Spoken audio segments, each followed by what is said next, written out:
অনুষ্ঠিত হ'ব গ্ৰেড 4 পৰীক্ষাৰ PST PET হৈ গ'ল আৰু কেইটামান হ'ব বাকি আছে 15 মাৰ্চলৈকে চলিব সেই ইয়াৰ PST PET ৰিজাল্ট আমি দিওতে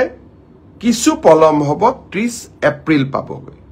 নমস্কাৰ মই পলাশ আপোনালোকে চাইছে পলাশ আছাম অসম পুলিচৰ গ্ৰেড 4 যোনসকলে ইণ্টাৰভিউ দি থৈছে তেওঁলোকৰ এটা খুব ভাল খবৰ আহিবলগীয়া এটা তাৰিখ 30 এপ্ৰিল যেহেতু ৱেট কৰি আছে সকলোৱে সেই 30 এপ্ৰিল তাৰিখে মোৰ ৰিজাল্টটো কেনেকুৱা হ'ব ফলাফলটো কেনেকুৱা হ'ব চাকৰিটো পাম নে নাই যেহেতু এই 4th গ্ৰেডৰ চাকৰিটো তাত আছিলে কুকমেন চাফাইলা বাৰবাৰ ধুবি বা কিছুমান আমাৰ পদ আছিলে 4th গ্ৰেডৰ যেটো 4th গ্ৰেড লেভেলৰ ক্লাছ 8 পাছ 10 পাছ বা তেওঁলোকে সেইটো এক্সপিৰিয়েন্স থকা যদি সাৰ্টিফিকেট আছিলে তেওঁলোকে এপ্লাই কৰি ইন্টাৰভিউ দিছিলে টিভিটি টেষ্ট আৰু এতিয়া মেইন কথা হ'ল যেহেতু আমাৰ ফলাফল ঘোষণা কৰিম বুলি CM ছাৰে কৈছিলে ফেচবুক লাইভত এপ্ৰিলৰ 30 তাৰিখে সকলোবোৰ ফলাফল ঘোষণা কৰা হ'ব 4th গ্ৰেডত ইন্টাৰভিউ দিয়া সকলৰ যেহেতু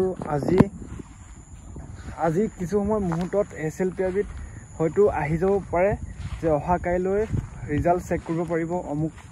অমুক সময়ত তো নিজৰ এনেকৈ বুলি SLPIত যেহেতু আমাৰ যিবিলাক ফলাফল ঘোষণা কৰে তো আমি আমাৰ সাধাৰণতে ডেট অফ বাৰ মাৰি লগতে আমাৰ ৰেজিষ্ট্ৰেশ্যন বা SLPIত আপডেটটো আহি যাব পাৰে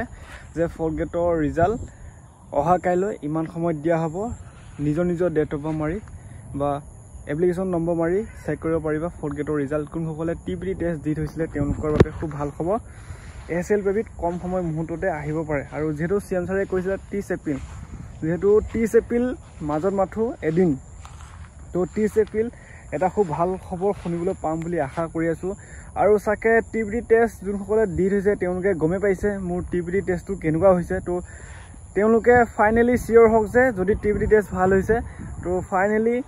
চাকৰিটো হোৱা চান্স আছে আৰু এই 4th গ্ৰেডৰ চাকৰিটো কাৰণে হয়তো বহুত জ্যেষ্ঠ লোক মানে মুকৈ ডাঙৰ ব্যক্তিসকলে তো দি থৈছিলে ইন্টাৰভিউ আৰু লগতে আসাম কামাণ্ডৰ কাৰণে বয়সটো কমাই লৈছিলে তো আসাম পুলিচত বয়সটো মানে বঢ়াই লৈছিলে তো সোনকালে আহিব ৱেট কৰা আৰু মোৰ যদি পলাশ আছাম ইউটিউব চেনেলটো প্ৰথম চাইছা তো সাবস্ক্ৰাইব কৰি ল'বা এই ধৰণৰ চাকৰি বাতৰি পাই থাকিবা তো 30 এপ্ৰিলৰ তাৰিখে 4th গ্ৰেডৰ ইন্টাৰভিউ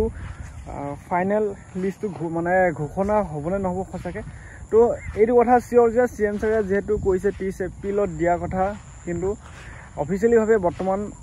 অহা নাই SLPIত চেক কৰিছোঁ ময়ো SLPIত চেক কৰিছোঁ বৰ্তমান অফিচিয়েলি অহা নাই তো বৰ্তমান আহিব চাকে যেহেতু মাজত মাতো এটা দিন আছে তো আহি যাব সোনকালে তো 30 এপ্ৰিলৰ তাৰিখে সাজু হৈ থকা যোনসকলে অসম পুলিচৰ গ্ৰেড 4 কুকমেন চাফাইলা বাৰবাৰ ধুবি এইবিলাক পদত এপ্লাই কৰি তেওঁলোকৰ মেডিকেল টিভিটি টেষ্ট দি থৈছে তেওঁলোকৰ ফলাফল মাজত মাথো কেইঘণ্টামান বাকি তো ফলাফল ভাল হ'ব বুলি আশা কৰোঁ যোনসকলে ভালকৈ দি থৈছে তো মোৰ যদি পলাশ আছাম ইউটিউব চেনেলটো প্ৰথম চাইছা তো সাবস্ক্ৰাইব কৰি ল'বা এই ধৰণৰ চাকৰি খবৰ বাতৰি পাই থাকিবা